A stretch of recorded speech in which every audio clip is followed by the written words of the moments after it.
সরকারি হাসপাতালে চিকিৎসকদের সঙ্গে দেখা করতে পারবেন ওষুধ কোম্পানির প্রতিনিধিরা, তবে তা হবে শুধু সপ্তাহে 2 দিন, সোমবার ও বৃহস্পতিবার দুপুর 12টা থেকে বেলা 2:30টা পর্যন্ত।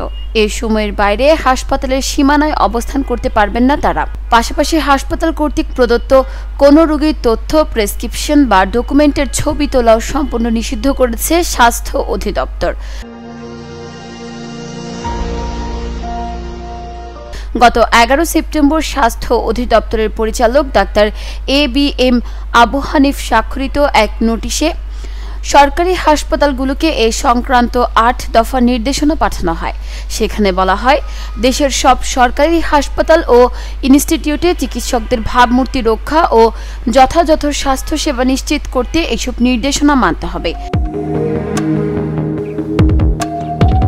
নির্দেশনে বলা হয়, নির্ধারিত দিনে প্রতিনিধিদের অবশ্যই নিজ নিজ প্রতিষ্ঠানের প্রদত্ত আইডি কার্ড দৃশ্যমান রাখতে হবে।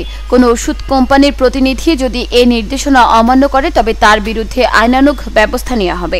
এছাড়া যেসব পরীক্ষা বা ওষুধ সরকারি হাসপাতালে সরবরাহ রয়েছে তা বাইরে থেকে করার বা কেনার কোনো সুপারিশ করা যাবে না। বেসরকারি ডায়াগনস্টিক সেন্টার বা প্রতিষ্ঠানের প্যাডে রোগ নির্ণায়ক পরীক্ষা কিংবা কোনো কোম্পানির নামাঙ্কিত প্যাডে প্রেসক্রিপশন দেওয়াও সম্পূর্ণ নিষিদ্ধ।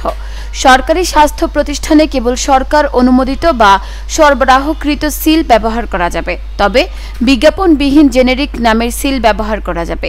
নির্দেশনায় আরও বলা হয়, বেসরকারি ঔষধ কোম্পানির সরবরাহকৃত কোনো ওষুধের তালিকা সরকারি স্বাস্থ্য প্রতিষ্ঠানের টেবিলে রাখা যাবে না।